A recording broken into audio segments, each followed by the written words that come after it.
Tesla stock just hit $420.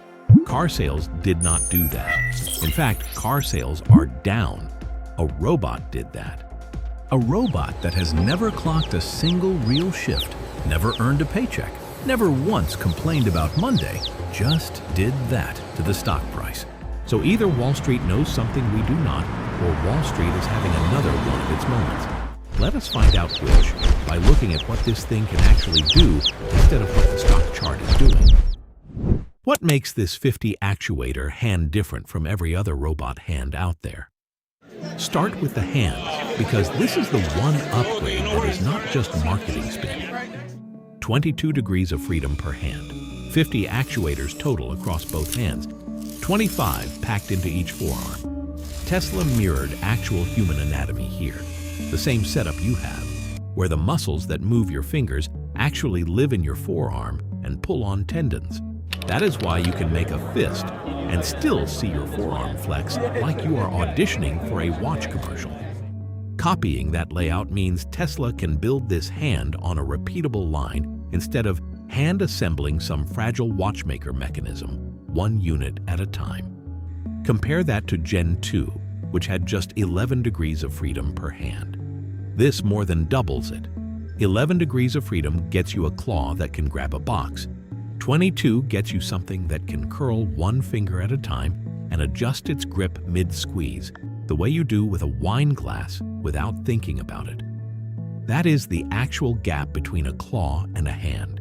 And it is the real reason this generation earned the Gen 3 name, even though the body underneath is mostly still the Gen 2 platform wearing a nicer haircut. There are force-sensitive tips on every finger now, which is the difference between a robot that picks up an egg and a robot that turns an egg into an omelet by accident. Tesla has shown it holding eggs intact and adjusting tool grip on the fly. And this was not a one-take demo they filmed 40 times and kept the best clip. These hands have been running actual 24-hour shifts on the Fremont floor. Why did the new AI-5 chip go into a robot before it went into a car? The AI-5 chip taped out April 15, 2026, with roughly 5 times the memory bandwidth of the old AI-4. And for the first time ever, a new Tesla chip is going into a robot before it goes into a single Tesla car. A company that built its whole identity on cars just handed its best new brain to the robot first. Read into that whatever you want. I know what I'm reading into it. The AI-5 also runs on the same neural network architecture as full self-driving. Optimus is not learning to see the world from a blank slate. It inherited a vision system trained on millions of miles of real road data from the car fleet. Every other humanoid robot company on Earth has to build that perception stack from nothing or rent someone else's, then go collect their own training data from scratch. Tesla already has years of it sitting on a server somewhere. Optimus shows up to its first day of work having already cheated off the world's biggest test bank, and honestly, good for it. Figure AI and Unitree do not get to skip that step. They are out there collecting their own data one careful demo at a time, which is part of why Figure just bragged about hitting 1 robot built per hour at its Bot Q facility, a 24 times jump in under 120 days. That is a genuinely impressive number, and I will give credit where it is due. But Tesla is not building robots one at a time and hoping the software catches up later. It already has the software, parked in a fleet of millions of cars, just waiting to be repurposed for a body with legs instead of wheels. How does Optimus actually understand what you say to it? Voice runs on Grok, built by Elon Musk's other company, xAI. Worth pointing out because it shows Optimus does not exist alone. Amused, it sits inside a web of Musk companies feeding each other data like a very expensive family potluck.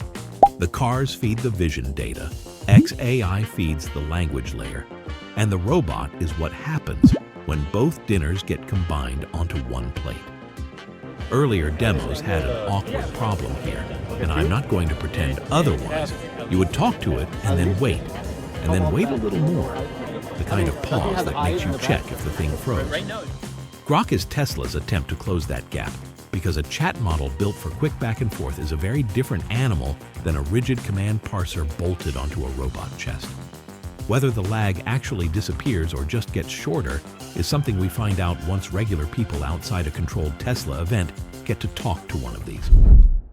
Is the body itself actually better, or just the hands? The body picked up real upgrades too. Version 3 runs 37 joints, 9 more than Gen 2, using a mix of harmonic and planetary drive systems that absorb the shock of walking better than a plain gearbox. Overall, weight dropped 22% versus Gen 2.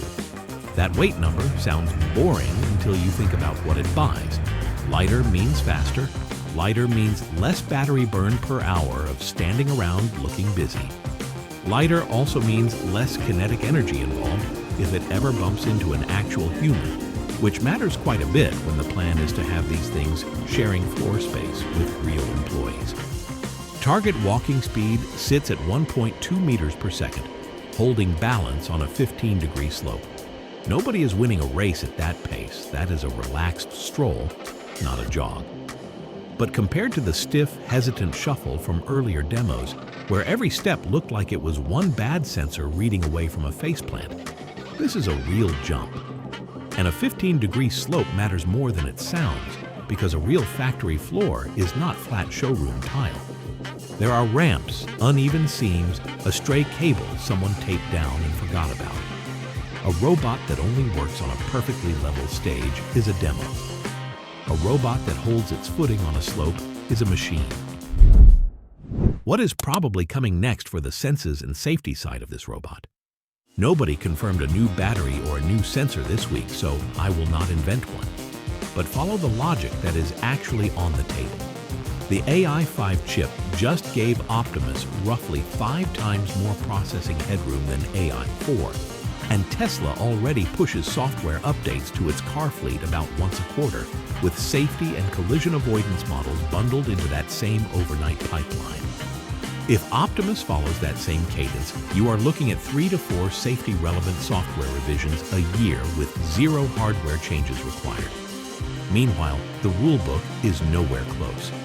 OSHA's current machine guarding standard is built around equipment from the 1970s, fixed behind a cage, not something walking past you on the floor. Historically, U.S. safety regulation for a genuinely new machine category has taken anywhere from 3 to 7 years to catch up after real-world deployment begins. And it typically only moves fast after an actual incident forces the issue. Tesla is shipping code updates in months. Washington moves in years. What is it actually doing on the factory floor right now, today?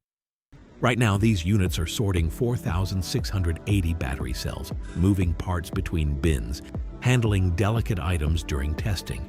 That part is real, happening today at Fremont and Giga, Texas. But Tesla itself says most of this is still learning and data collection, not full productive labor.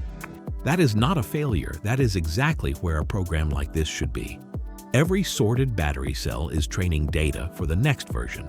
Think of it less like a finished employee and more like the new hire everyone is still watching a little too closely. Elon Musk himself said on July 1st that initial production will be extremely slow because everything here is new, and building a robot with roughly 10,000 unique parts is nothing like building a car. That is not hype. That is a man deliberately lowering the bar in public. Given this program promised 5,000 units in 2025 and delivered a few hundred, that kind of blunt honesty is worth more to me than another polished demo video. It tells you Tesla actually knows how hard the next stretch is. And look, I get it. You have heard big robot promises before and watched them quietly shrink by the next earnings call. I have watched the same thing.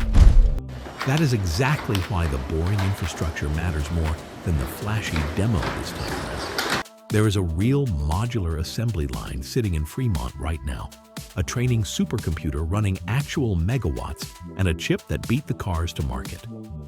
None of that existed the last time Tesla promised you a robot army was coming. Why does Tesla plan to release a brand new design every single year?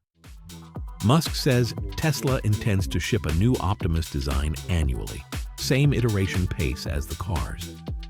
Gen 4 has already been mentioned, though Tesla has real specs yet. What makes that possible is that the production line itself was built modular from day one, so when next year's hardware changes, Tesla is not tearing the whole line down and starting over.